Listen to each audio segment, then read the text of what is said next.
Então, muito boa tarde. Muito obrigada por estarem presentes. Como sabem, as nossas exposições no Museu do Neorrealismo costumam sempre ser acompanhadas do programa Paralelo.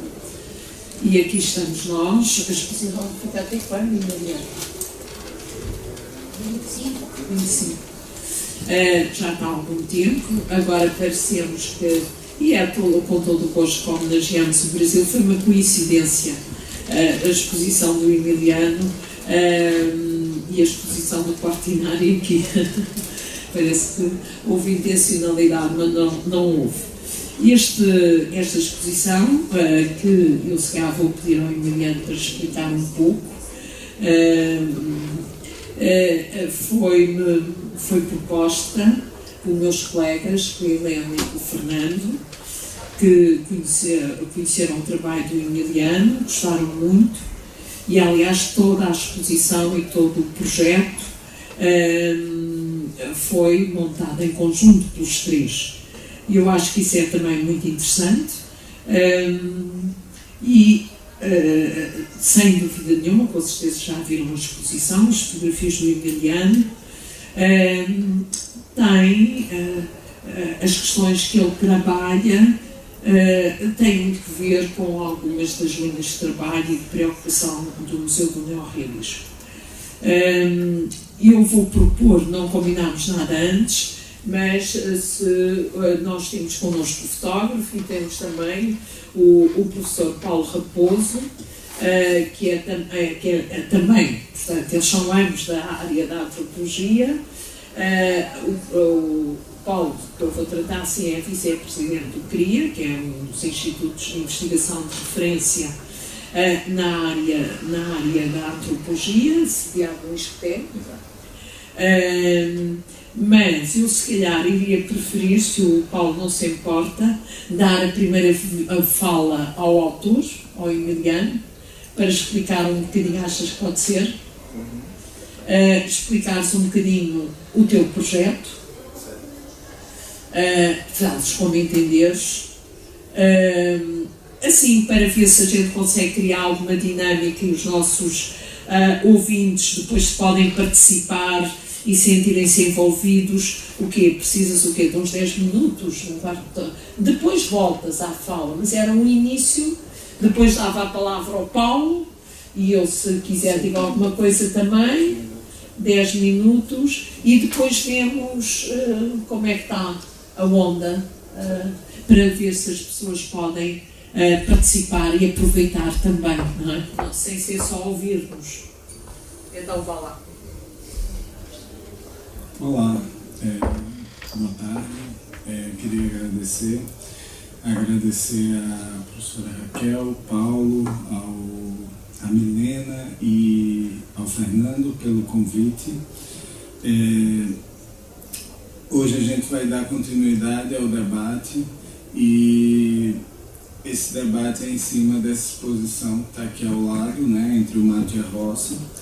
É uma exposição que é fruto de uma pesquisa minha de mestrado, que gerou a minha dissertação, que foi defendida em 2014, mas que começou muito antes. Começou mais ou menos em 2004, quando eu fui na região pela primeira vez, porque eu sou do estado de Pernambuco, e essa região onde eu fiz as fotografias é a antiga Costa do Cacau, que era a antiga capitania de Ilhéus.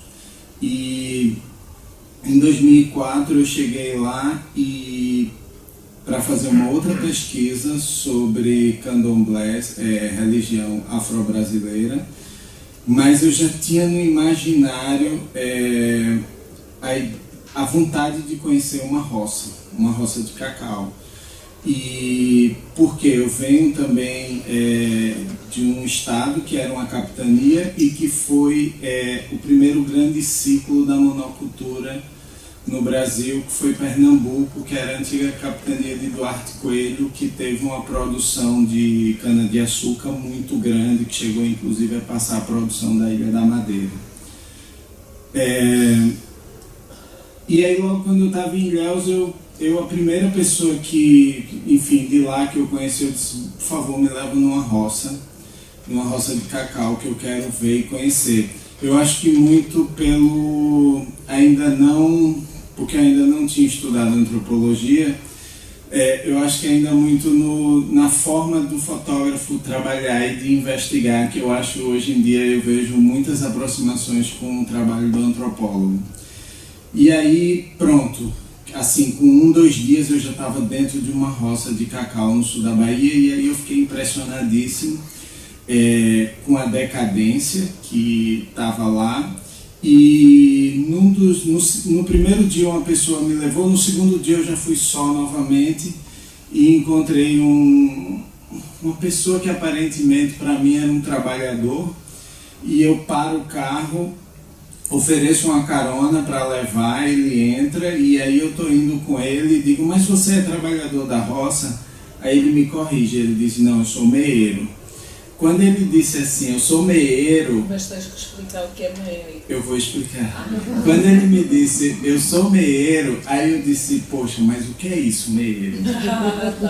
Então, daí começou a minha investigação. Eu queria saber o que era ser meeiro, por que aquelas pessoas ficaram naquelas roças, como elas se relacionavam com os donos que teve... entre aspas, um abandono naquelas roças, né? Teve um abandono, mas não deixou de ser propriedade das famílias, né? As famílias ainda mantinham as terras. E aí, explicando um pouco isso já muitos anos depois, quando eu entendi que o meeiro, ele é um parceiro agrícola familiar. Ele não é um empregado, ele constitui uma sociedade para explorar a terra, determinado num contrato que tem tempo, e a produção não segundo o Estatuto da Terra de 1954 no Brasil, que criou essa possibilidade, não é obrigatória ser 50%, mas se chegou a um senso comum de 50%. E o meeiro, ele vem disso, ele vem da meia produção, da divisão da produção entre aquele que explora e o proprietário da terra. Dessa minha investigação, de querer entender e saber e por que aquelas pessoas estavam lá, durou, né, enfim, o período que eu fiz a licenciatura, que no Brasil são 4 anos, o período que eu fiz iniciação científica, eu não sei como é que vocês chamam agora, sabe? Porque lá no Brasil tem iniciação científica. E depois eu entrei no mestrado. Sim, para nós é logo o mestrado. E, enfim, eu vi, por exemplo, tem um jovem que eu fotografei segurando o facão aqui na exposição, ele tinha mais ou menos 8 anos quando eu fiz aquela foto. Depois, quando eu fiz a minha dissertação, que eu publiquei o livro, que eu voltei para entregar o livro, ele já estava 16 anos, assim. Então, eu tenho... E essas pessoas se tornaram amigas, e são amigas ainda. Eu ainda mantenho contato com algumas, quer seja por Facebook ou por outras mídias, e isso, ao longo desses anos todos, gerou um material que é um material muito grande, e que gerou também um livrinho, que eu acho que foi o livrinho...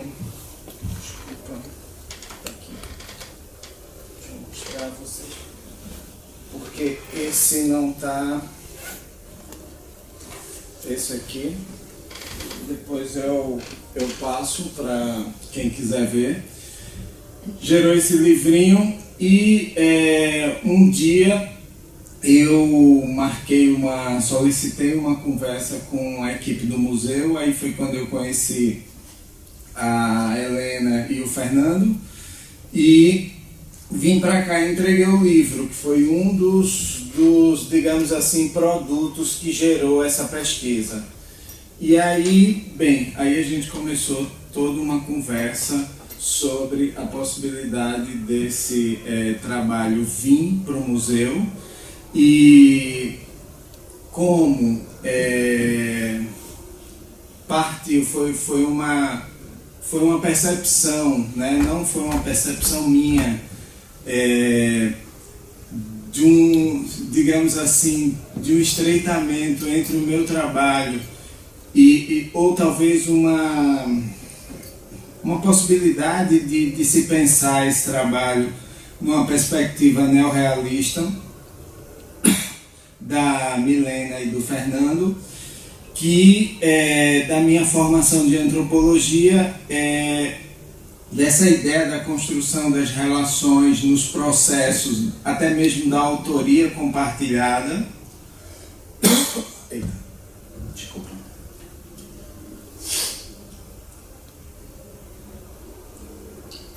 Que eu pensei em a gente fazer todo o processo da exposição de forma colaborativa e a gente foi criando juntos, assim, eu ia passando as fotos, ia editando, a gente foi pensando a narrativa, que também, além dos dois, teve a atuação da Carla, que foi uma atuação muito importante, que foi a designer do projeto.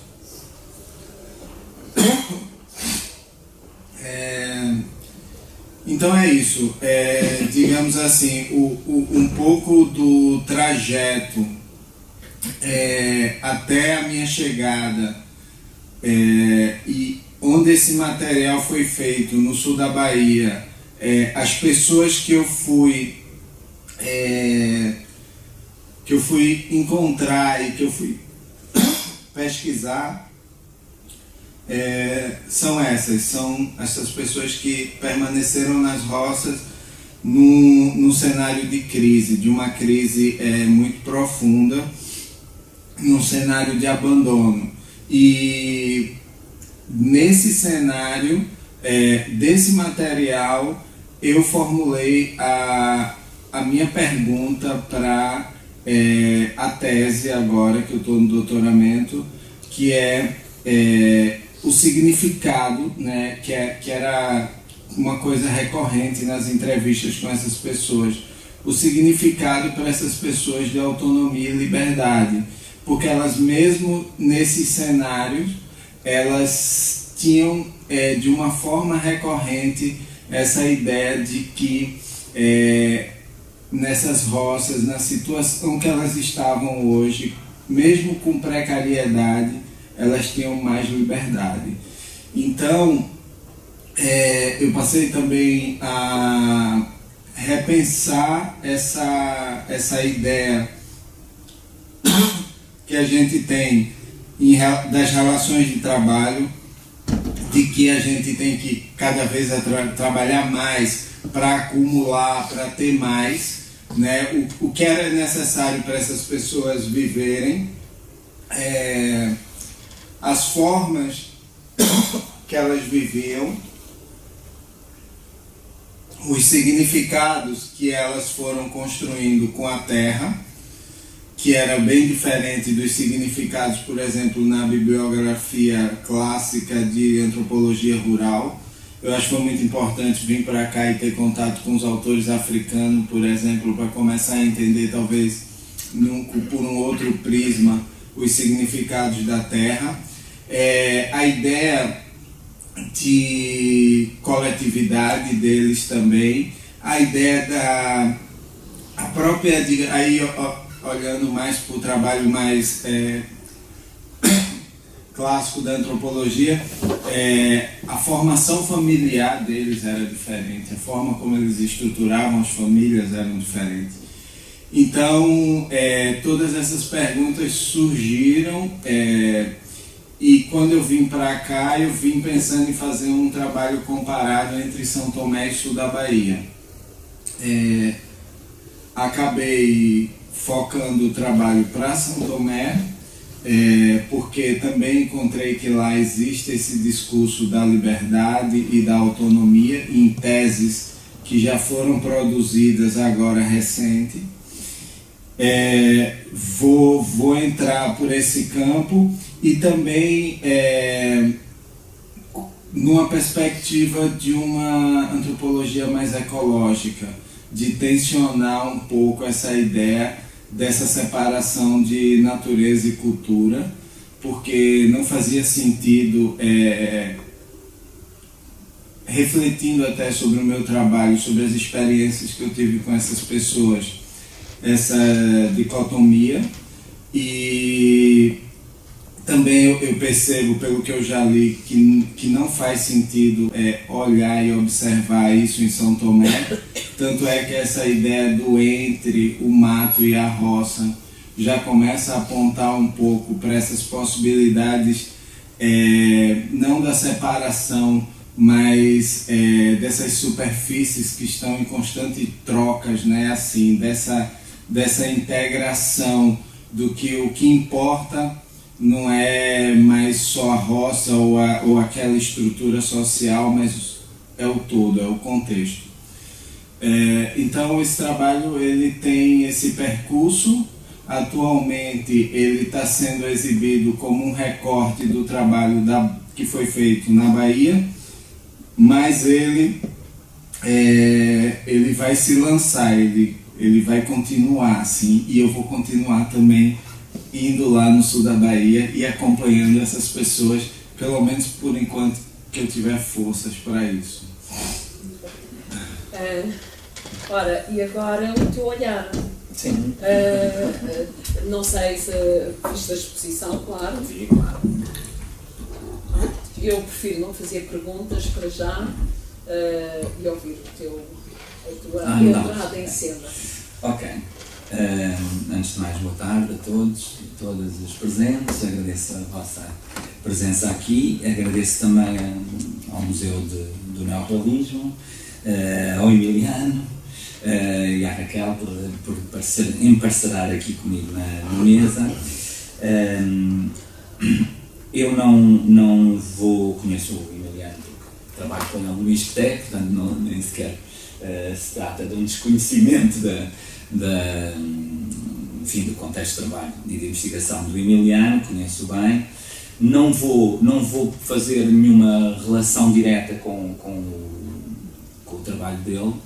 Ela vai ficar, talvez, a repassar aqui, podemos comentá-la eventualmente, porque eu no fundo, o meu percurso académico foi um percurso muito marcado precisamente por investigações em contextos rurais ou em contextos camponeses, e já começamos a encontrar aqui dificuldades em criar fronteiras, definir objetos, não é? Mas sempre trabalhei durante muito tempo, desde a minha formação no mestrado, depois no doutoramento, sempre com realidades que de algum modo apelam a esse universo rural. Por outro lado, tenho digamos, uma paixão, uma relação interrompida, às vezes retomada com a arte, em particular com o teatro, e isso faz com que eu sistematicamente nos trabalhos que desenvolvo, nas investigações que desenvolvo,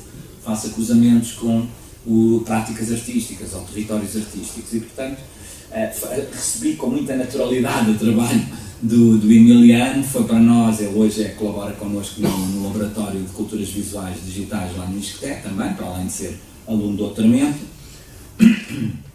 Colabora connosco porque justamente as suas competências enquanto antropólogo visual, chamemos-lhe assim, e chamemos-lhe bem assim, não é? Não apenas fotógrafo, não apenas antropólogo, nessa complementariedade e nessa nova linguagem também que é a antropologia visual. Isso foi muito fácil, digamos assim, para mim, de enquadrar e de abrir, digamos, um território de possibilidades de colaborações dentro da universidade onde trabalho. E, portanto, é um universo que me apraz muito. Para além disso, este trabalho em particular entre a roça e o mato está, como ele disse, aliás, não apenas ligada a essa pesquisa que ele fez no Brasil, mas também à pesquisa que ele está a procurar desenvolver agora em Santo Tomé e Príncipe. E, portanto, esses universos cruzam-se. Mas, como eu dizia ainda há pouco, e agora vou ter que mudar, eu escrevi alguma coisinha para não me perder totalmente, e, portanto, vou passar a vê-los de uma forma bastante mais desfocada. Podem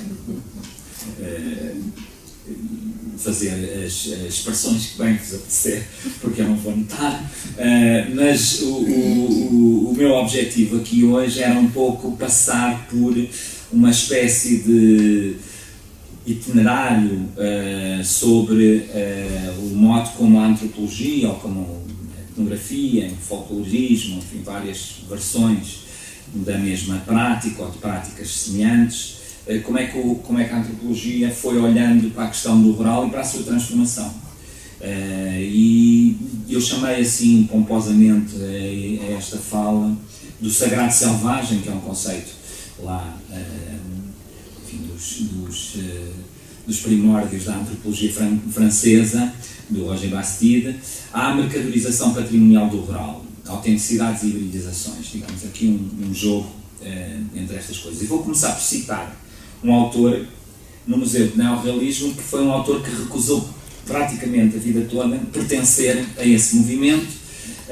No entanto, se começou no princípio da sua vida literária como alguém que manifestava claramente um afastamento do movimento neorrealista, por diversas razões, à medida que o tempo foi passando e que a sua escrita se foi formando, a tonalidade social da sua escrita tornou-se evidente, e não é que ele se tornasse um neorrealista, que nunca foi, mas há inspirações neorrealistas muito presentes, porque há aqui uma dinâmica depois também espiritual e mística na abordagem a este trabalho. Não vou ainda dizer quem ele é, vou ler uma pequena citação de um conto.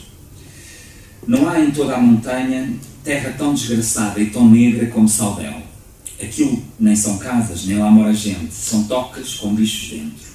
Apesar disso, Cristo Nosso Senhor, aos domingos, digna-se visitar a aldeia na pessoa do Padre União, que vem rezar missa ao nascer do sol. Estava a Semana Santa à porta, realizasse o povo em doenças e remisse os pecados na dor e na oração.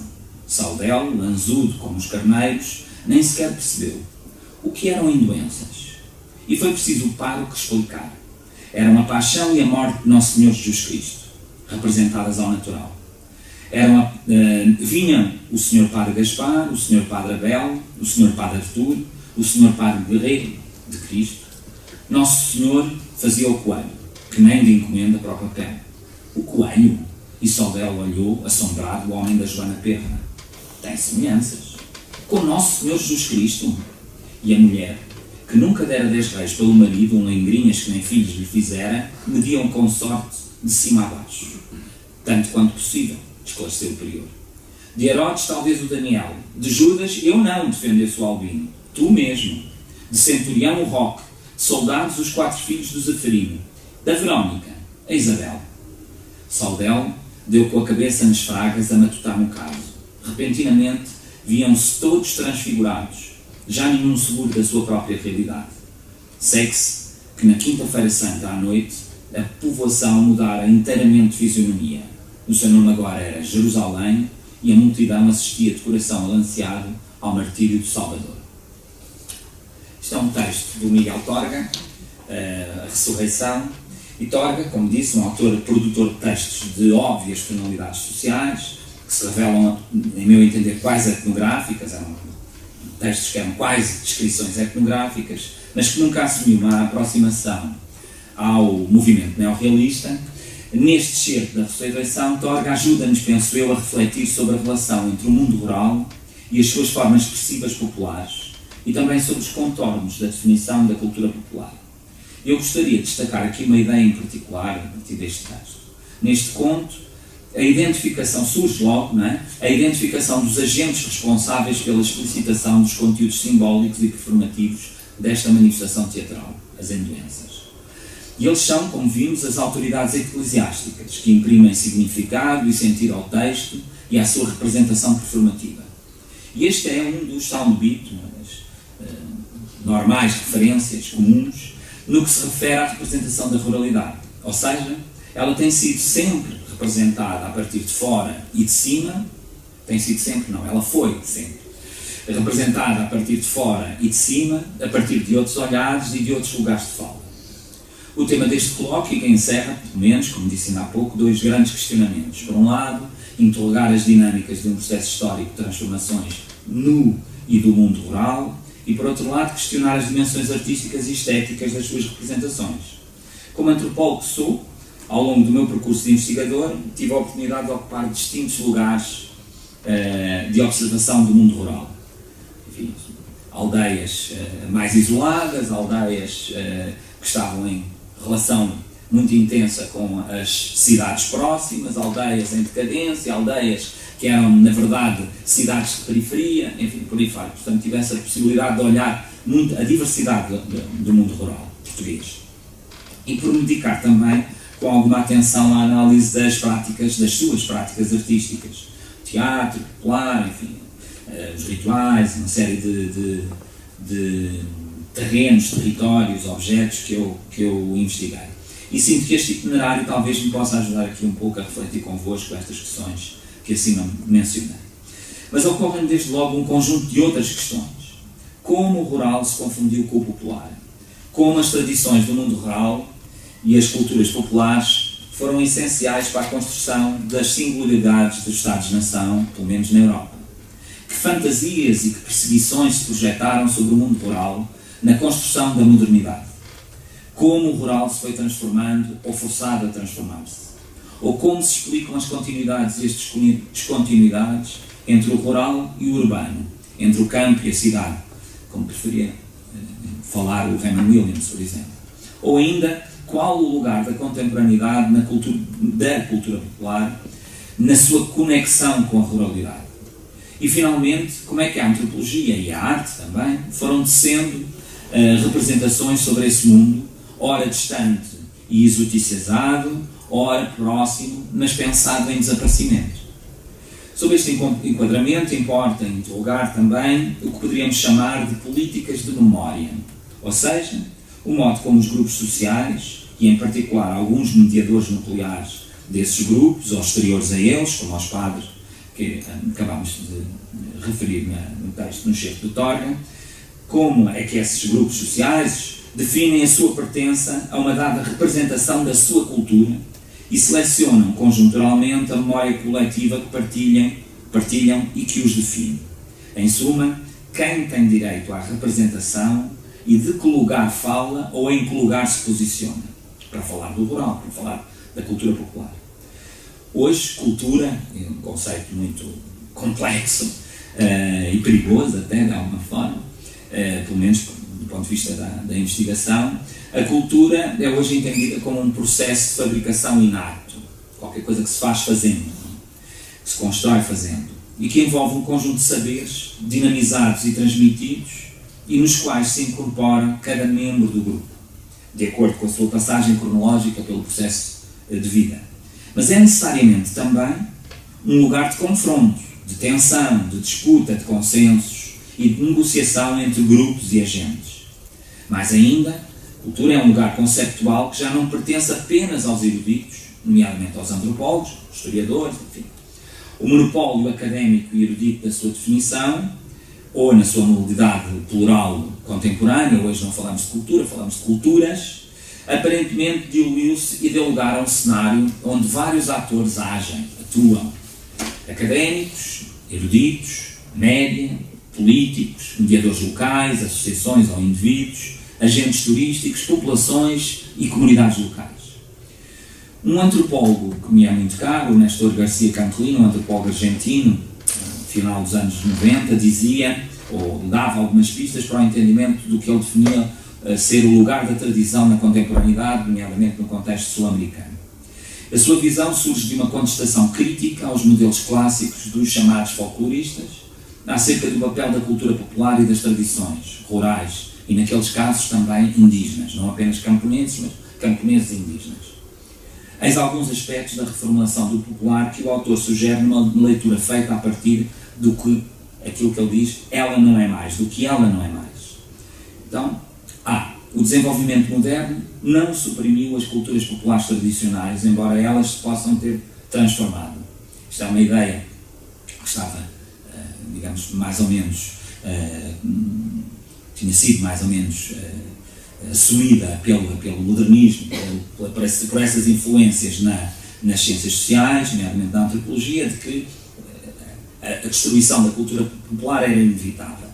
Ele, aqui, o que reclama é que justamente o desenvolvimento moderno não suprimiu as culturas populares. As culturas camponesas, rurais e tradicionais já não representam parte maioritária da cultura popular, ou seja, o popular já não é claramente só campesinado. O popular não é sequer monopólio dos setores populares. Isto é um dado, curiosamente, enfim, que deve ser assumido, não é?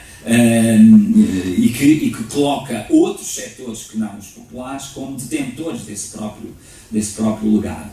O popular não é vivido pelos sujeitos populares com complacência melancólica para com as suas tradições. Isto foi muito evidente, por exemplo, logo a seguir ao 25 de Abril aqui em Portugal, quando as populações migrantes, regressadas, ou as populações que ganhavam algum fogo e algum espaço económico, começaram a construir, por exemplo, e a optar por construções de casas que não correspondiam aos modelos seculares tradicionais e que geraram uma enorme tensão na altura entre justamente visões diferenciadas do que é que deveria ser a ruralidade. Não é? E finalmente, a preservação pura das tradições não é sempre o melhor recurso para a sua reprodução. E este, digamos, é a facada final que o Canclini trazia para falar, no fundo, daquilo que são hoje as indústrias culturais, aquilo que são hoje outros negócios, digamos assim, de construção da cultura e de definição da cultura popular, onde os próprios populares, as próprias populações locais, se servem de tecnologias, de modalidades, de efeitos que não eram propriamente aqueles que estavam na lógica e na trama tradicional dos seus próprios contextos. E, portanto, podem utilizar a internet, podem utilizar o mercado, podem mercadorizar a sua própria cultura, etc. Por aí fora. Mas também podemos pensar a questão, não apenas como o Canclini nos traz, pela negativa, mas pela propositiva, digamos assim. Ou seja, o que é afinal o rural hoje? Que dimensões da ruralidade se manifestam, emergem ou se reconfiguram? E quem se perfila para falar sobre elas? Eu acho que aqui começam as ligações àquilo que é a exposição do Emiliano, que justamente é um retrato daquilo que é o rural hoje no contexto brasileiro e num contexto ainda para mais tão forte e tão densificado como é o contexto de plantação, não é propriamente o contexto de um campesinato qualquer, um contexto que traz uma marca muito forte da escravatura, enfim, de outras dimensões, do monopólio, do monocultivo, por aí fora.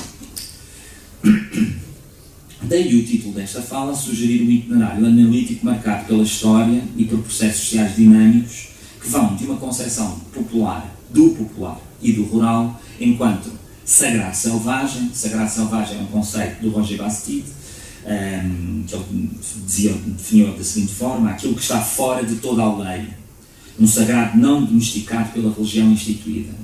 Este sagrado, na conversa de Bastide, tinha a ver com, no fundo, com a religião popular, com a forma como as religiões populares se dinamizavam para além do tecido normal da teologia, enfim, das normas eclesiásticas, dos ritos institucionais, não é? Ou então do que um filósofo alemão chamou o luminoso. O Rodolfo Otto chamou a isto o luminoso. E, portanto, vai desde essa altura em que o rural é definido como este sagrado selvagem, mas que anunciava o seu desaparecimento, até à sua recente mercadorização patrimonial e turística, que o ressuscita artificialmente.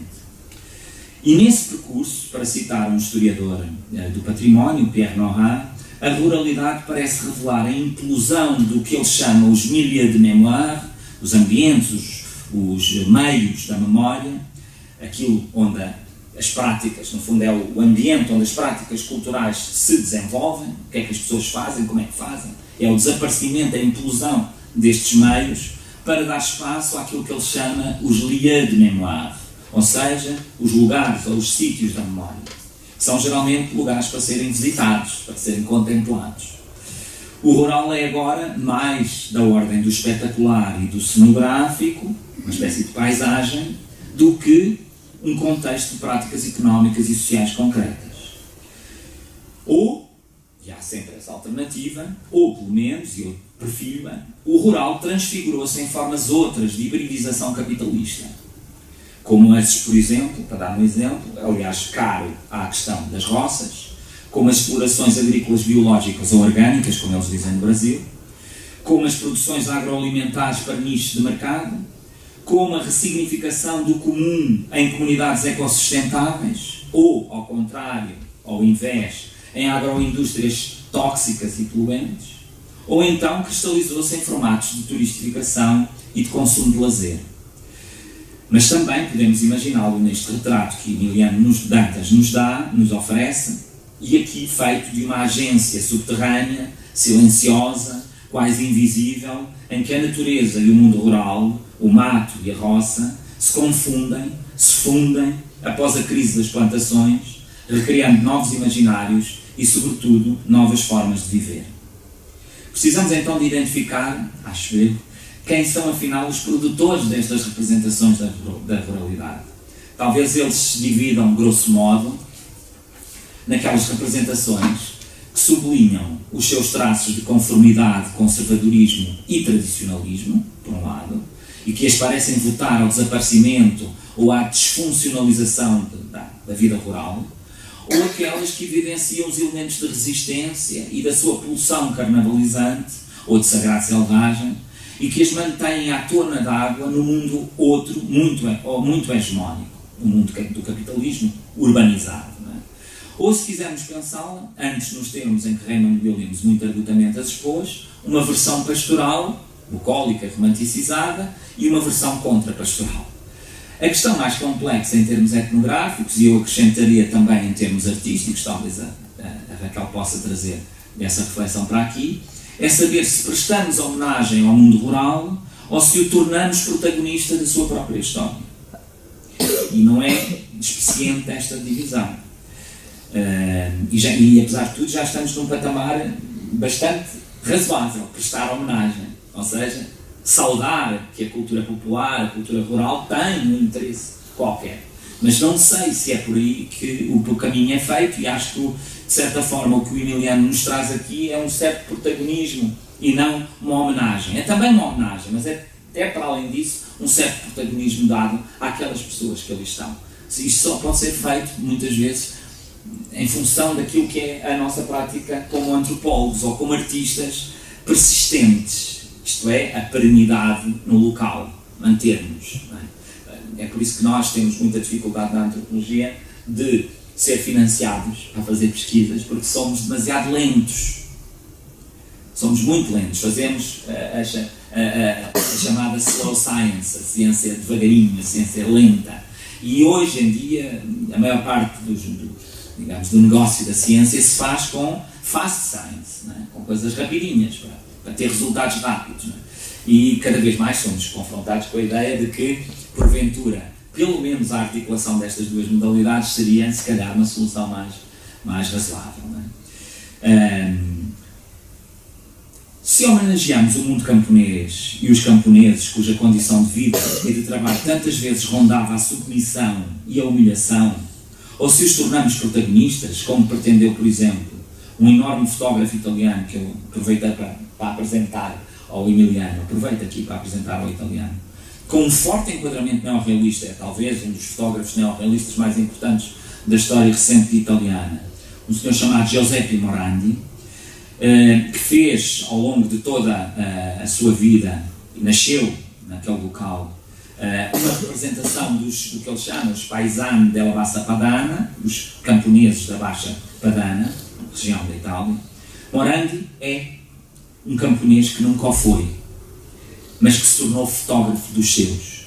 Ele fotografou a vida toda os seus parentes, os seus familiares, os seus vizinhos, os seus colegas, e foram 50 anos, já parece 50 anos de carreira, mais de 50 anos, na verdade, mais de 50 anos de carreira fotográfica. Tenho aqui um livrinho, depois podemos até passar, não sei se vocês conhecem, e que o trouxe aqui há uns anos a Portugal. Ele tem vindo com alguma regularidade cá a Portugal, pela mão justamente da filha de um dos neorrealistas aqui representados, o Mário Dionísio, a Eduarda Dionísio da Casa da Achada, que o traz frequentemente aqui a Portugal para exposições. Bom, na verdade, não se tem chamado popular, povo ou rural, nem sempre a mesma coisa. Sempre a mesma coisa. A história da descoberta, por assim dizer, da cultura popular é feita de equívocos, de perseguições, de implícitas e explícitas autoridades e não raras vezes de um espírito edificante e heurístico. O ensinamento, ensinar, não é? Essa busca dos seus significados tem sido turbulenta e a sua construção enquanto objeto tem sido muito diversificada. E aqui penso sobretudo no contexto português e faço aqui uma breve historiografia desse contexto, sobretudo no campo antropológico, claro. Desde a sua invenção no romantismo oitocentista, que a descobre num misto de fantasia misteriosa e de fascínio temeroso, e que a pensa em vias de desaparecimento, essa ruralidade, esse povo, esse rural, ao projeto pedagógico republicano e positivista, que a toma como primitiva e fora de progresso, e por isso carente de educação e de transformação. E tantas vezes, muitos autores, alguns antropólogos da primeira geração, foram políticos, um deles presidente, Teófilo Braga. Então, houve evidentemente aqui uma presença muito forte de uma doutrina política, de um modelo político, de uma ideologia política, de pensar o campo como um lugar de atraso, como um lugar que devia ser recuperado para o mundo, para o progresso, não é? Pela mão destes antropólogos, não é? Destes políticos também. Até, numa segunda fase, ao folclorismo nacionalista do Estado Novo, que a espetacularizou e ensinou, higienizada e sem ameaça turbulenta, para servir de fundo moral e ideológico da nação. O camponês, o rural, torna-se no fundo ideológico e moral da nação. Ou ainda sob o movimento etnográfico, museológico e académico, que emerge no final da ditadura, dos anos 50, e a partir dos anos 50, e que se expande num período pós-revolucionário, resgatando os significados de resistência e de subversão, e retratando a proletarização do mundo rural. Até finalmente, aquilo que o meu colega Pedro Prista Monteiro, do ISCTE, chamou deliciosamente por um etnografismo turístico e um artesanato de luxo. Hoje, de algum modo, o mundo rural parece estar confinado a este território do etnografismo turístico e do artesanato de luxo. E associando assim a este momento que vivemos, de exaltação mercantil e de obsessão patrimonialista, onde a tradição e a singularidade cultural se afasta do valor de uso e dos milieux de mémoire, dos ambientes e meios de memória, e se constitui em valor de troca, em mercadoria, em produto, em sítio de memória visitável e consumível. Podíamos falar então, num breve percurso pela história da antropologia, de um ciclo inicial oitocentista de revelação. A revelação do rural, do povo, uma desnaturalização, como se chama Freitas Branco e João Leal, ou a nacionalização do povo, e que se liga aos movimentos intelectuais românticos de afirmação nacional e à emergência de uma galeria de notáveis na antropologia que virá fundar o discurso antropológico em Portugal, conjugando ambiguamente abordagens positivizadoras e negativizadoras das massas populares, nomeadamente rurais.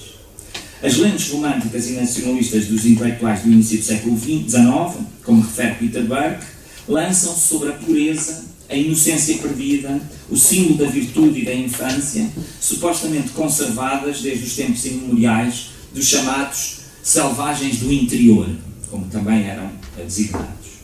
E é através da importante vantagem de estarem civilizados pelos costumes cristãos, que o campesinato, vamos avançar, que o campesinato se torna em súbditos fiéis, dóceis e laboriosos, constituindo-se desta forma uma primeira visão conservadora e tradicionalista do mundo rural. Neste cenário, refira-se que a arte do século XIX, com pintores como Silva Porto ou Alfred Keil, traduz o espírito da geração romântica e as novidades das propostas naturalistas entre a descoberta da luz e das atmosferas, a paisagem e os costumes, a afirmação da figura popular, o retrato, o intimismo e os simbolismos de finais de século. Mas anunciam também a penetração do real, do realismo, e a expressão, a tensão, e expressam a tensão entre a cidade e o campo, as cidades e as serras, para lembrar o romance dessa de Queiroz. O século XX traz um segundo momento, que é o da folclorização. Eu já falei um pouco aqui, vou saltando. Esse viés nacionalista e fascista pretendeu fixar o campesinato como uma figura dócil, submissa, cristã, subserviente, pobrezinhos mas humildes, e pautou-se, por exemplo, na concepção pastoral fascisante de Virgílio Correia sobre a arte popular, em particular sobre a ingenuidade e o bucolismo da arte pastoril. Estas representações da ruralidade invocam, sobretudo, a sua cristalização e imutabilidade, uma espécie de beleza de morto. O terceiro ciclo de redescoberta, que eu chamo de ciclo da redescoberta, fundada ali por Orlando Ribeiro e Jorge Dias, e depois secundada pela Escola de Veiga de Oliveira, do Benjamin Pereira, com também o trabalho do Giacometti. No campo artístico, se quisermos, podemos juntar aqui personagens como Alfredo Trópolo, António Reis, a Margarida Gil, o próprio Manuel de Oliveira, que filmam e revelam o país a partir da ruralidade. Ou então, o trabalho de Ernesto Sousa, um artista e pesquisador e também realizador de filme, que descobre e projeta publicamente um escultor popular como o Franklin, questionando profundamente a política de Estado Novo, a política de gosto do Estado Novo, em relação ao popular e ao rural. E, finalmente, um último ciclo, o ciclo de refolclorização rural, para usar uma expressão de um outro colega meu, Jorge Freitas Branco, que se começa a manifestar na década de 80, com a entrada de Portugal na Comunidade Europeia, em 86, e que será analisado por um novo grupo de antropólogos em plena democracia, estrangeiros ou formados no estrangeiro, ou nascidos nos emergentes cursos de antropologia, como eu, por exemplo, e cujo foco será agora a reestruturação definitiva do mundo rural e da relação centro-periferia, o reforço da componente turística e ambiental e a transformação substancial das redes viárias e das acessibilidades, criando assim novas modalidades sociais, novos mercados, novos consumos, falando também da modernização tecnológica, da mediatização em amplas coberturas do território, enfim, criações de redes de poder administrativo, burocrático e político, entre outras transformações que o cenário rural nos oferece nesse período. Neste último período, a concepção do popular de assento eminentemente rural parece já não ter cabimento empírico e desvanece ora numa míriade cristalizada de revisitações do passado, ora dando lugar a cruzamentos híbridos entre os vários níveis da estruturação da cultura contemporânea.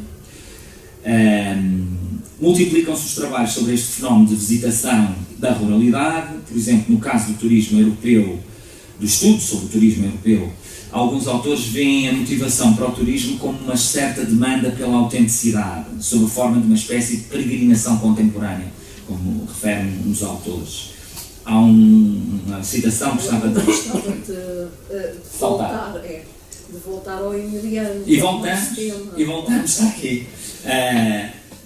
Este último momento eu chamo da reinvenção, da refolclorização do rural, tem a ver justamente com este momento que o Emiliano nos traz para a exposição, e onde as culturas locais são inventadas, modificadas, revitalizadas para os turistas, para os mídia, para os próprios académicos, para as populações locais que regressam em ciclos de trabalho e lazer.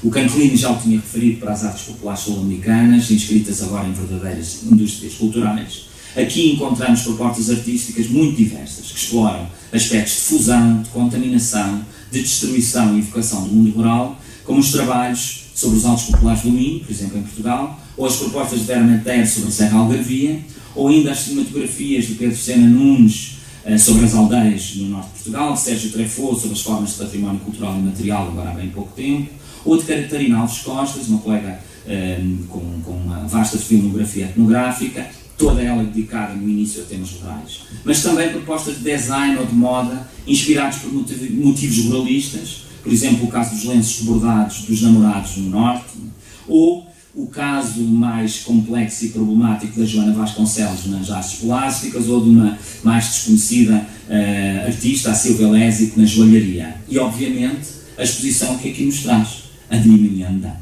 E era basicamente o retrato que queria fazer. Paulo, eu agradeço muito desculpa ter-te interrompido, Não, estava no fim. mas é também para possibilitar conversa. Portanto, tivemos aqui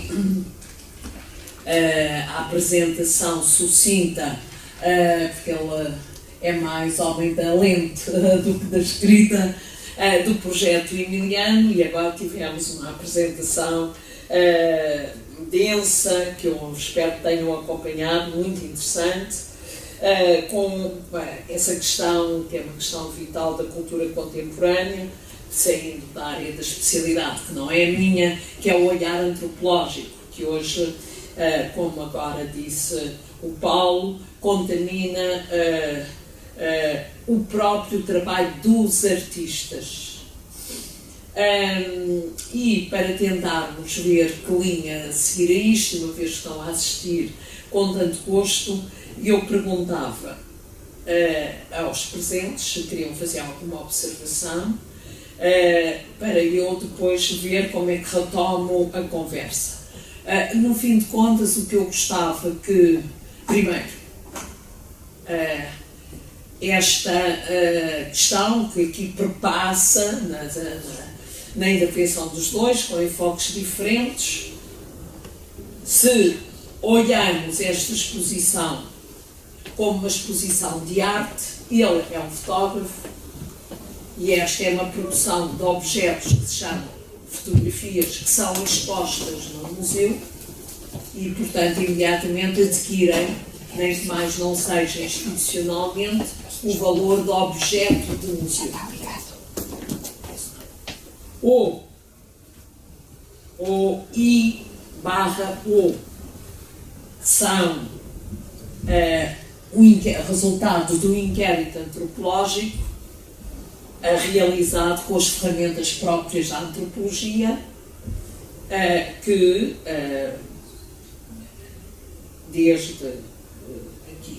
desde os seus primórdios, que recuam ao século XIX, obviamente como tudo há uma pré-história,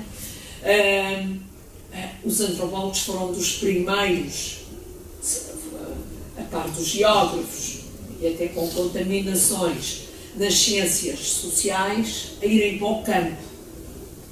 A irem para o campo, não estou a dizer que seja necessariamente o campo dos camponeses, a saírem da academia, a saírem dos gabinetes e a irem efetivamente fazer aquilo que creio que se designa o trabalho de campo. Não sei se, portanto, onde é que veem este trabalho do Emiliano? Alguém quer intervir só para eu depois ser capaz de retomar aqui os fios das nossas intervenções? Eu gostava de... Sim, senhor. Boa tarde. Eu gostava de saber, aquelas fotos são do Brasil ou de São Tomé? São do Brasil. São todas do Brasil. São todas do Brasil, do sul da Bahia. Os mendeiros, não é? Mieiros. Eu acho que a expressão também se usa. Pois, deve ser o equivalente ao nosso rendeiro, coisa assim que Sim, também. Pois, rendeiro. Mas o milheiro é mesmo Mas esta divisão. o que é que eles produzem realmente? Porque eu não conheço o caso das roças no Brasil, mas conheço bem, relativamente bem, o caso das roças em São Tomé. Lá estive e vi aquilo, e em São Tomé não se fazem nada. Ou se tiver alguma produção de cacau, é uma produção muito residual, porque simplesmente eles não conseguem exportar nada.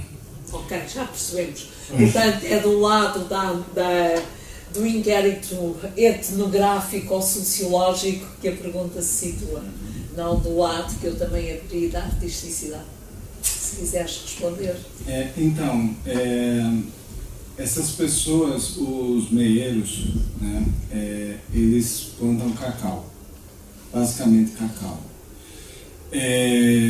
Não chegam a ter nenhuma planta, assim, pelo menos as famílias que eu acompanhei, elas não chegaram a ter nenhuma plantação assim secundária de raízes como batata, macaxeira, nem isso tinham.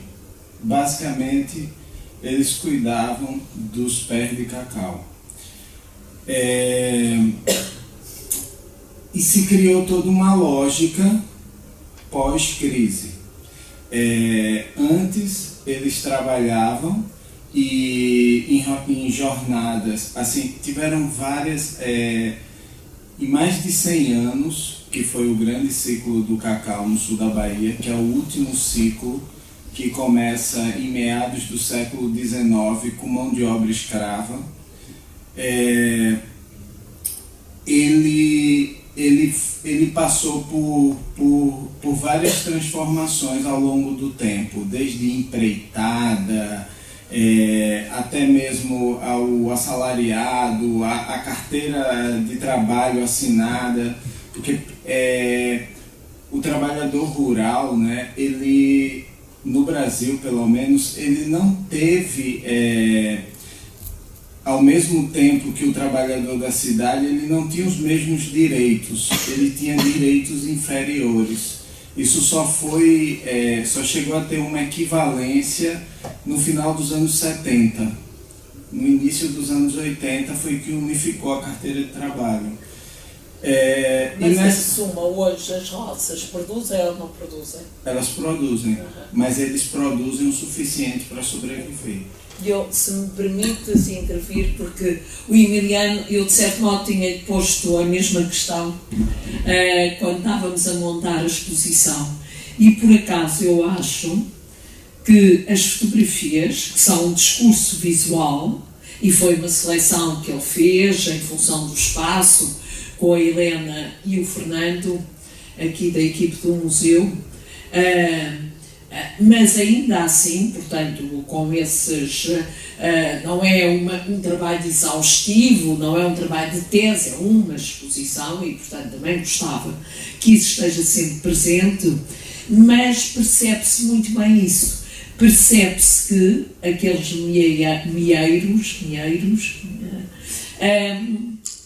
têm uma outra lógica de produção, e tu explicaste-me isso, que já não é a lógica da produção intensiva para fornecer ao mercado, porque eles já sabem que aquilo que produzem não quer muito, mas apesar de tudo mantêm a produção e algum rendimento tiram dela, creio eu, não é?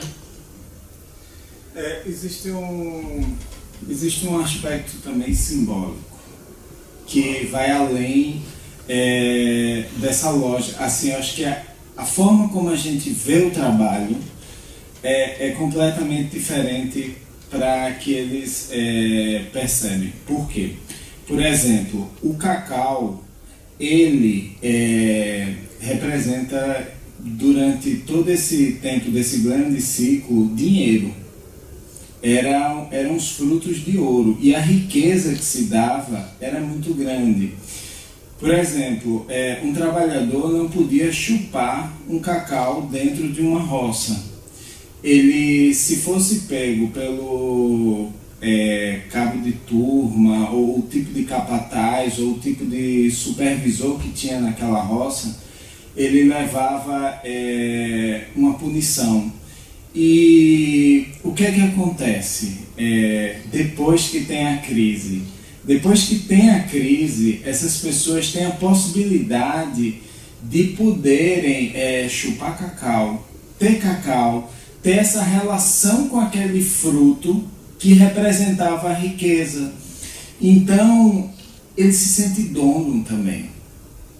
Entendeu? Então, assim, a relação com a agricultura aí também passa por um processo simbólico, que é um processo de uma herança colonial, de uma herança da roça mesmo, que está lá. Por mais que os significados da terra, as relações que as famílias vão ter em comunidade, a forma de viver, que elas se alterem completamente, mas existe ali uma herança da roça, né? Existe ali uma relação com o lugar do patrão e o lugar do empregado que de alguma forma eles, depois da crise, tentam subverter ali aquele lugar. E para eles trabalham o suficiente para sobreviver, para comer, e não interessa trabalhar mais. Eles querem tomar banho de rio, eles querem conversar. O aprendizado para essas famílias ali no meio rural, ele tinha muito a partir da observação, ou então das conversas entre as famílias. O mais velho explica para os mais jovens. Então tinha que ter esses espaços. Quando você trabalha 15 horas por dia, você não tem espaço para mais nada, né? Então, passou por essa transformação, e por isso que a primeira sequência da exposição para a gente... Não tens imagens, não? Mas pronto. Não, eu trouxe uma sequência de imagens, que aí tem uma imagem que eu acho que dá para fazer uma descrição disso. Então não queres mostrar? Quero, foi que eu estruturei tudo e agora eu vou aos saltos. Está bem, vai comigo, vá lá. Não mostra lá. Não tá. Não salvou. Será que deu algum erro de formatação? Nós vimos uma primeiro, depois deixámos Tinha um todo.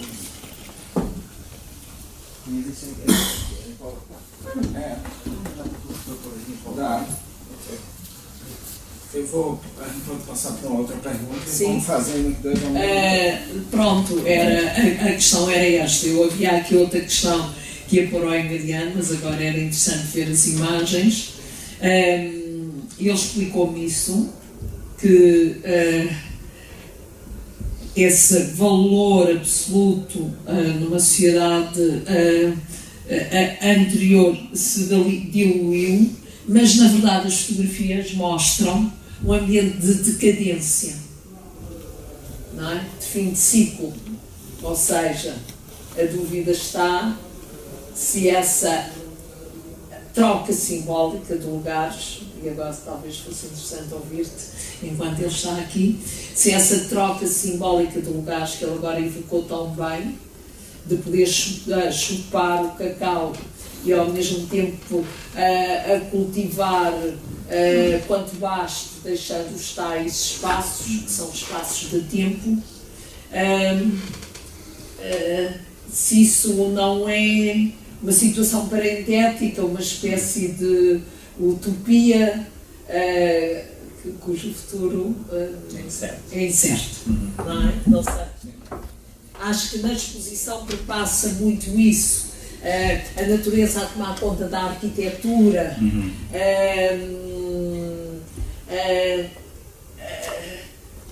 não as atitudes de trabalho, mas de mais de descanso que ele... Mas agora eu acho que isso também foi o que ele pretendeu fazer com as fotografias, bem entendido as conversas que fomos tendo, não é? Sim. Então, essas são pranchas do meu trabalho que...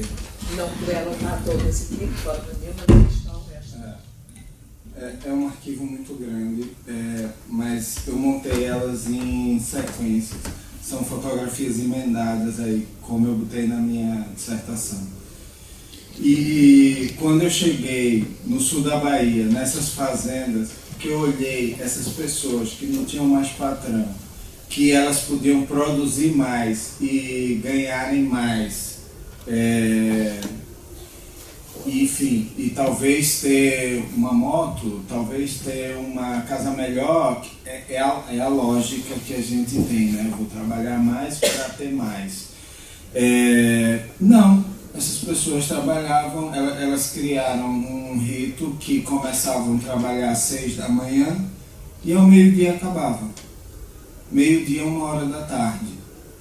E mesmo os que se interessavam por trabalhar mais, não continuavam trabalhando na roça, arrumavam outra atividade na rua, fora da roça. Então ia vender na feira, ou ia vender cerveja, abria a janela de casa e ficava vendendo cerveja, desenvolvia uma outra atividade, mas eles criam ali uns códigos e esses códigos são seguidos por todos. E essa, para mim, é a grande questão, é a grande pergunta assim, que eu vou me debater, que é: por que essas pessoas não querem, por que elas não continuam trabalhando? Porque se elas produzem, porque quem tem um salário, tanto faz se carregar 50 sacos ou se carregar 10 sacos, vai receber o salário no fim do mês da mesma forma. Então isso daí foi para mim uma das coisas mais importantes.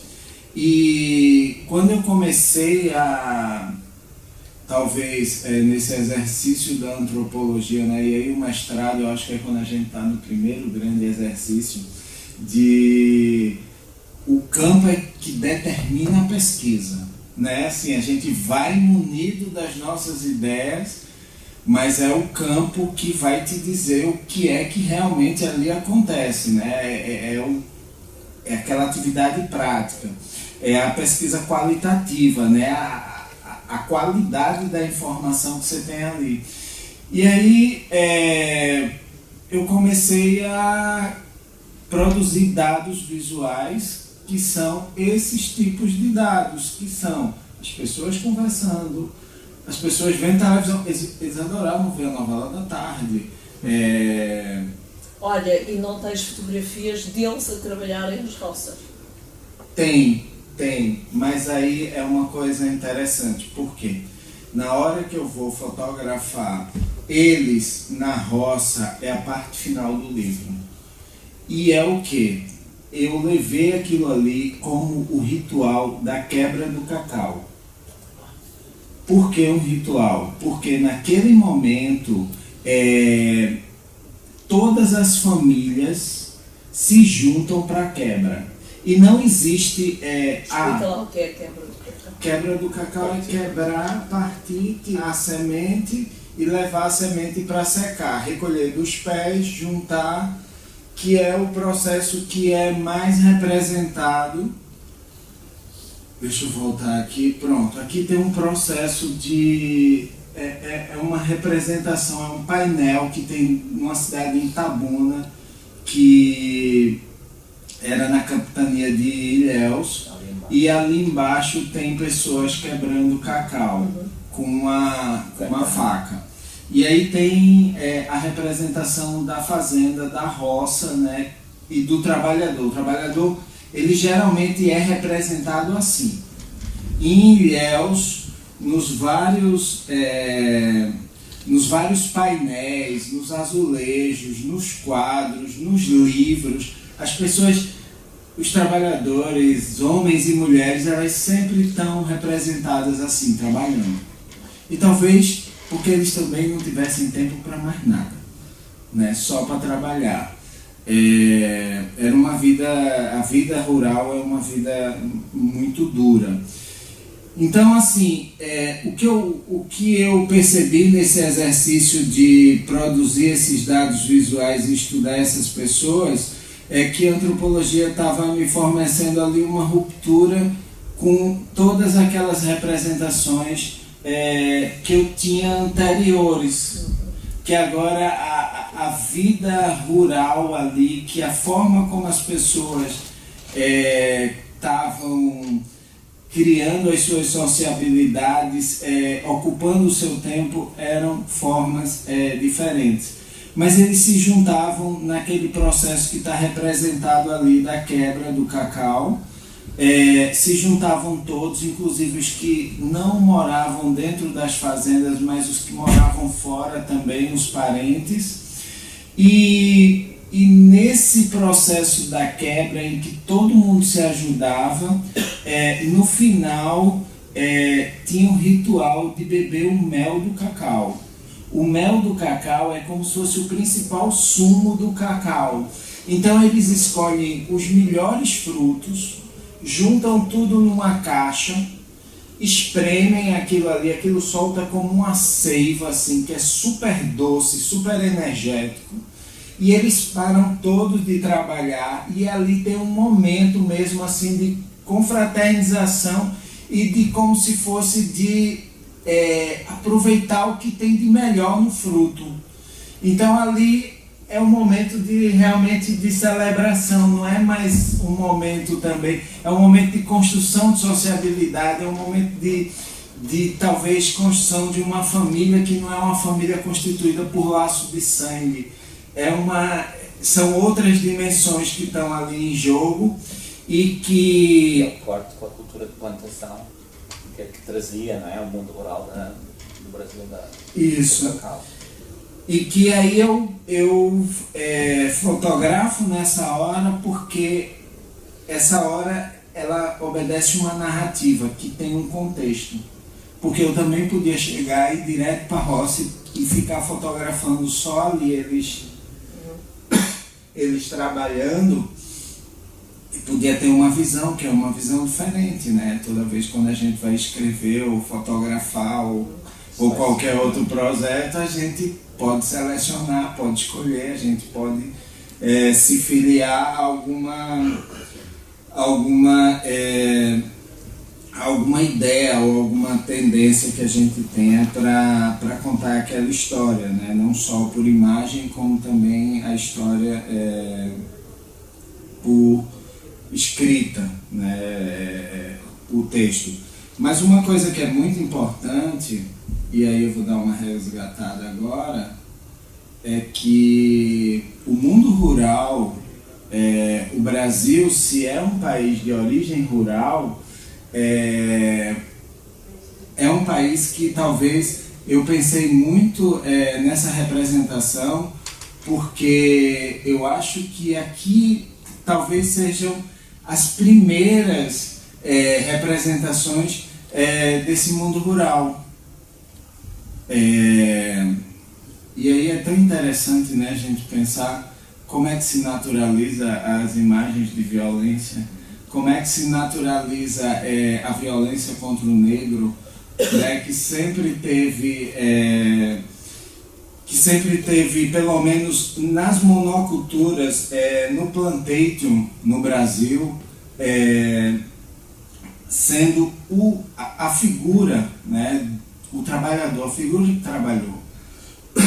E o Debré é muito importante nesse sentido, porque ele vem com uma campanha de missionários, né,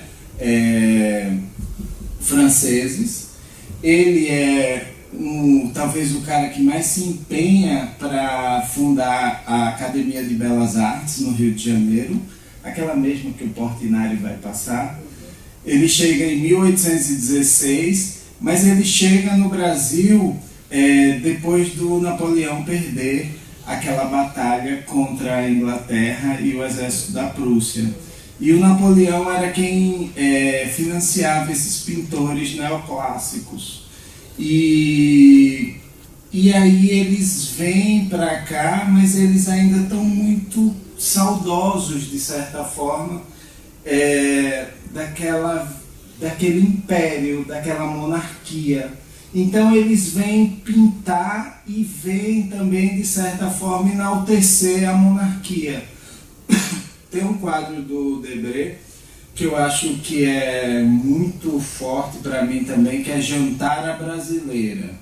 Que o Jantar à Brasileira é uma família branca e tem crianças negras e eles estão dando comida como quem dá comida aos cães. Então, assim, pensar na representação do mundo rural, do trabalho no Brasil, passa fundamentalmente pela figura do negro, né? E quando eu vi aqui o filho do Portinari falando, já era uma coisa que eu tinha na minha cabeça, que Portinari era um dos pintores que mais tinha pintado o negro. E de certa forma ele diz isso, né? Uma outra coisa interessante nessa visão da colônia e que constitui a roça e que constitui o processo de civilização, né? Porque eles queriam civilizar, a ideia era civilizar, nem que essa civilização fosse pelo estupro das negras, das índias e da floresta. Essa gravura do Debré, para mim, é muito interessante, porque primeiro é de um livro, que é um livro que tem uma característica antropológica muito forte, porque ele chama esse livro de Viagem Pictória e Histórica ao Brasil. E nesse livro ele tentava mostrar ali o estado que a civilização brasileira se encontrava. Então ele tinha uma teoria e ele desenvolvia essa teoria por desenhos. Então tinha uma coisa até ali de uma antropologia visual também. Ok. Não sei se há outra questão. Estamos a ir sempre... não tem problema nenhum, porque de facto a questão da história, desta etnografia e das suas raízes, não é? E mesmo esta pintura do Debré, sabes que aí, do ponto de vista da história, não há unanimidade. Eu creio que agora os nossos colegas historiadores brasileiros consideram que esta missão do Debré já foi paga por rei Dom João VI. Portanto, porque não é, isto corresponde à vida do Debré, que é uma missão artística francesa que foi muito importante para a afirmação do Rio de Janeiro como capital. É feita durante o período em que a monarquia portuguesa reside no Brasil. E mesmo a pintura, como a gente hoje usa esta pintura, e reparem, como às vezes digo aos meus alunos, não é uma pintura com valores de pintura muito destacados, ao contrário da tua fotografia, que eu acho que tem valores plásticos destacados. Esta pintura, o Debré é um pintor médio, não é? E esta pintura, se a gente for ver no contexto da pintura da época, vale sobretudo por seu valor documental, não é? É sempre difícil distinguir estas coisas, não é? Mas o valor histórico, porque são as primeiras descrições que há desta vida popular, das formas de vestir, dos objetos, das relações de trabalho, das relações de poder, do tal castigo, é muito pelas pinturas e pelas gravuras destes artistas europeus, franceses em primeiro lugar, mas que depois há também um ou outro português, e depois já há a geração dos brasileiros, não é? Que é a geração seguinte. A geração começa nos anos de 1840, que já são nascidos no Brasil e já frequentaram a academia, não é? A importância desta pintura é por uma via documental. Bom, não estamos a separar a gema do O da clara, mas a gente pode separar a gema da clara, com cuidadinho pode separar, se a gente sabe que o ovo é as duas coisas. Passando a vulgaridade da imagem, aquilo que me parece é que as tuas fotografias não só te obrigaram, perante o contexto concreto, a fazer algumas alterações que há no programa que tu querias fazer, como depois ganham autonomia como objetos plásticos. Porque quando não tens aí a fotografia de um menino um menino que depois já tinha 16 anos. Sim, não tem nada de fato. Pronto, está ali, não é? Esta fotografia. É sobretudo uma fotografia. Sim. Não achas? Acho. É documental, mas cria uma série de camadas, e essas camadas, de certa forma, vão também moldar os corpos e as representações. Porque essa imagem aqui, essa gravura, é uma típica das imagens que saíam nos jornais. E é muito interessante porque tem a descrição do negro, certo? A forma como ele andava, como ele olhava para o chão, como ele falava e tal. Essa descrição pejorativa. E é muito interessante quando você conversa com uma pessoa do campo negra, que você pergunta, por exemplo, eles diziam, que eu ia conversando, né? E aí eu perguntava assim, mas como é que a pessoa que gosta... o camponês é o tipo brabo, é o tipo, é bicho, é animalização. Então, assim, pensar nessas transformações, pensar nesses pintores, porque o Debré era evolucionista, né? Eles acreditavam em uma civilização superior, eles acreditavam que existia uma superioridade física e intelectual. Pensar nessas camadas que foram sendo construídas e que vão moldar os corpos e que vão moldar essas representações, eu acho que é fundamental para a gente pensar não só a questão do mundo rural, mas também para pensar até a questão do negro no Brasil, que foi introduzido pela escravidão, que existe todo um apagamento no processo de educação brasileira, né? Existe toda uma glorificação de uma ideia de descoberta. O que foi descoberto? Né? E esse corpo do negro, esse corpo que era um corpo para apanhar, que era um corpo para o trabalho, que é um corpo embrutecido, né? É um corpo que é representado como um animal pelas figuras que vão se tornando os grandes pintores. Deixa-me só acrescentar uma coisa.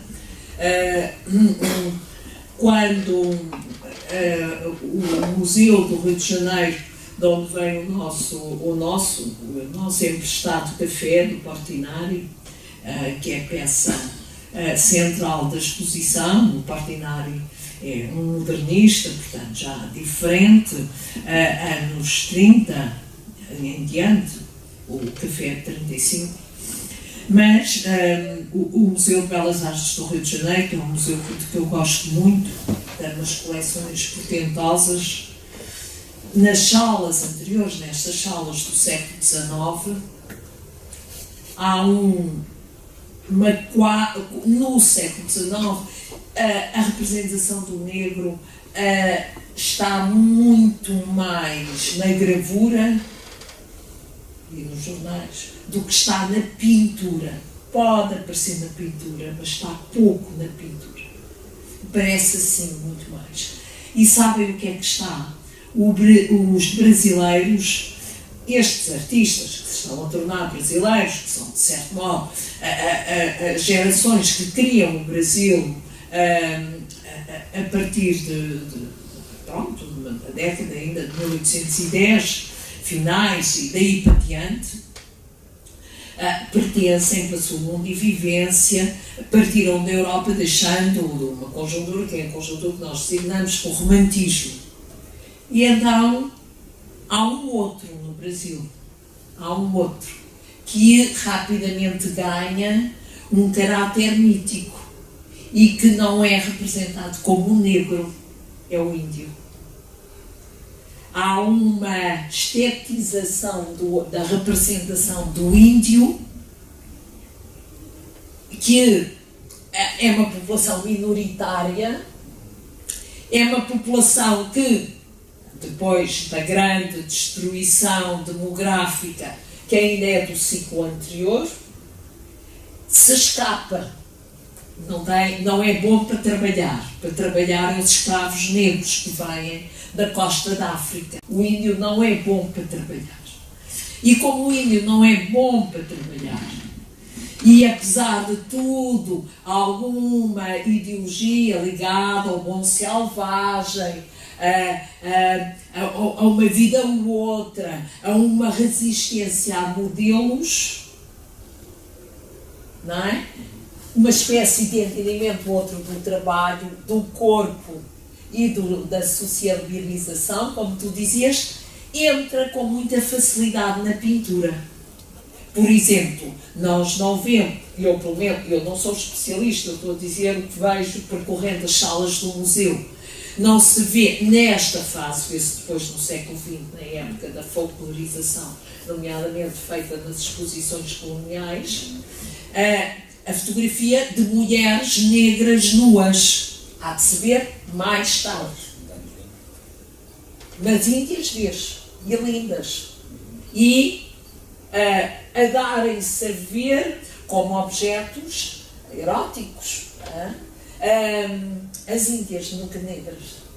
E a mesma representação do índio na floresta, nas canoas, em alguma da sua atividade, em grande parte recoletora, muito mais do que agrícola, entra com muito cedo na pintura brasileira. Eu acho que isso é muito interessante. Não sei se já tinhas pensado. Sim, as escalas evolutivas. Né? O selvagem, o bárbaro e o civilizado. Né? O índio estava muito mais próximo nessa época do selvagem, e aí existiam inclusive orientações de como se fotografar os índios, com o dorso mais nu, com as posições, que a antropologia de certa forma contribuiu muito, né, com as fotografias antropométricas também, porque assim tem muita dessa época, tem alguns livros inclusive que foram publicados por antropólogos que foram para o Brasil, de negros nus, assim, mais voltados para fotografias antropométricas. Uma coisa que é interessante que eu trouxe, essa passagem da gravura para a fotografia, que obedece também a um critério estético. Esse fotógrafo, o Fidanza, o Felipe Augusto Fidanza, ele é um português que eu já conhecia ele, eu já conhecia o trabalho dele há muito tempo. Isto é de que? 1880? Ele 69. Ele ficou entre 1800, acho, final da década de 50 até final do século XIX. Ele fotografa muito índios. Ele é um dos primeiros, porque ele está ali no Pará, ele está próximo ali da floresta amazônica. Então ele tem umas fotos preciosas de índios. Mas o que é interessante é porque isso é um cartão de visita. Isso é um modelo do típico cartão de visita europeu, que é o início da popularização da fotografia. Quando se passa do daguerreótipo para o ambrótipo, né, o negativo de vidro, começa a ter a possibilidade da reprodução de várias fotografias. E isso se dá pelo cartão de visita. São raras as imagens de negros escravos nos cartões de visitas. Elas geralmente eram feitas com finalidades exóticas, como as dos índios também. Mas sempre era associado a uma propriedade. E aí a gente vai, ao longo do tempo,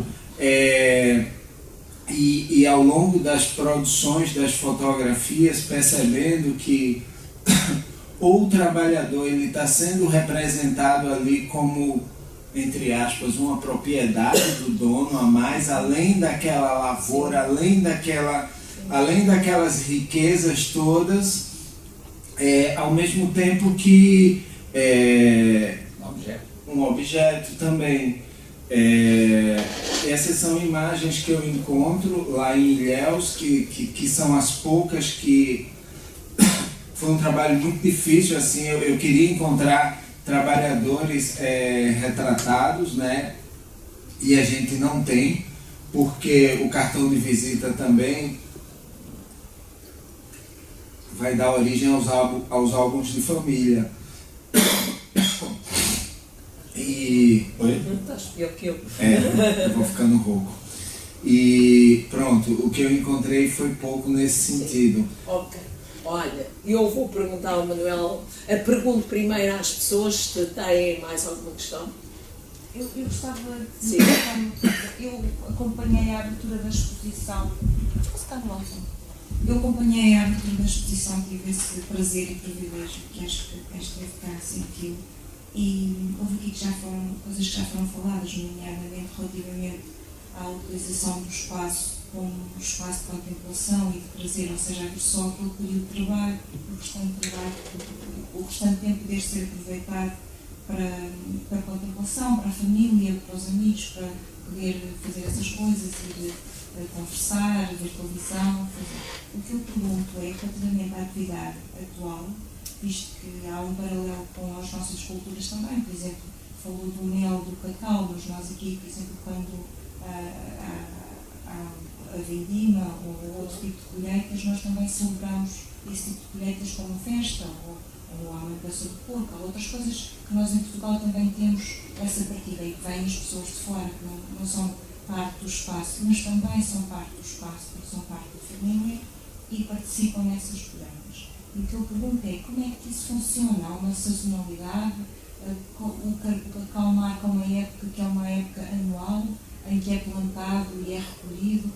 Isso para mim é uma coisa que eu de facto desconheço completamente e tenho curiosidade.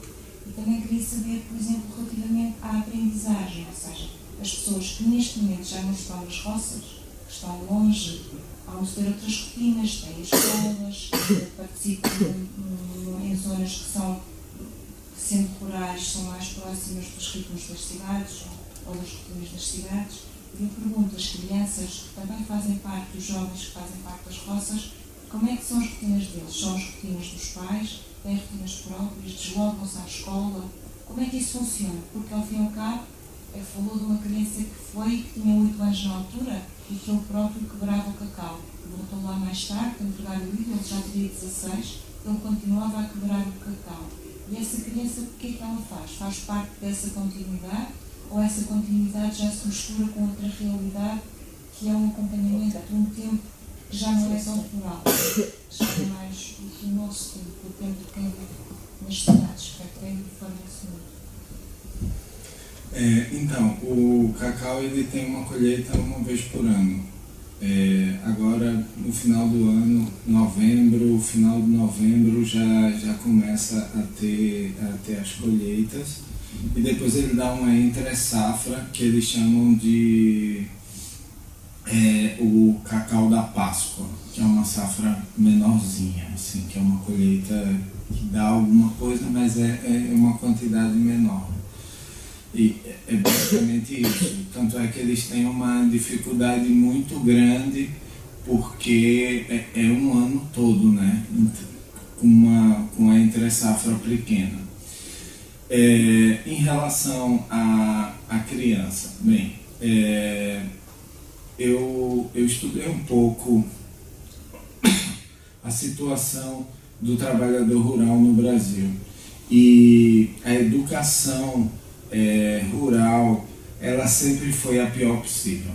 Ela, mesmo depois da República, depois da modernização da escola, ela ainda tinha características da monarquia. A figura de uma professora, o estudo multisseriado, o castigo físico, sempre muito, muito, muito ruim mesmo. Tanto é que a evasão é muito alta, as pessoas não querem e acabavam não continuando. O que foi que aconteceu? No governo Lula, houve um grande esforço para melhorar essa educação. Foram criadas mais de 300 escolas técnicas, que são escolas de qualidade, com a qualidade de uma universidade, só com professores doutores, com cursos voltados para o campo, porque também isso é um problema, assim, as pessoas saíam, os que conseguiam estudar mais, saíam para procurarem universidades, e essas universidades não tinham cursos que não tinham nada a ver com a realidade dessas pessoas. Também foram abertas uma série de universidades nessas áreas rurais. E, em relação às crianças, o que foi que fizeram? O Bolsa Família era dado para a criança que frequentasse a escola. Então, teu filho tinha que estar na escola. Mas o que é que acontece? Quando tinha a quebra, quando tinha a limpeza, quando tinha determinado serviço que precisava de um grupo, então mesmo os que não queriam seguir a vida no campo, mas que moravam com a família, tinham que trabalhar. Então assim, tipo, vai ter daqui a 1 mês ou 2 meses que limpar a roça, tu vai ter que ajudar a limpar a roça. Então eles iam perder algumas aulas, mas estava dentro ali daquela margem de quanto um aluno pode perder de aula por ano. Então assim, os que eu acompanhei, que foi dentro desse período do governo Lula, em que tentou-se, de certa forma, reparar um pouco, né, essa falta de incentivo, essas crianças elas iam sempre para a escola. Também existia o transporte, coisa que não existia, porque antigamente cada fazenda tinha o seu posto, a sua escola. E o que foi que o governo fez? Nos pequenos municípios mais próximos, criou as escolas e ia buscar na roça com ônibus. Acho que... Sim. Ok.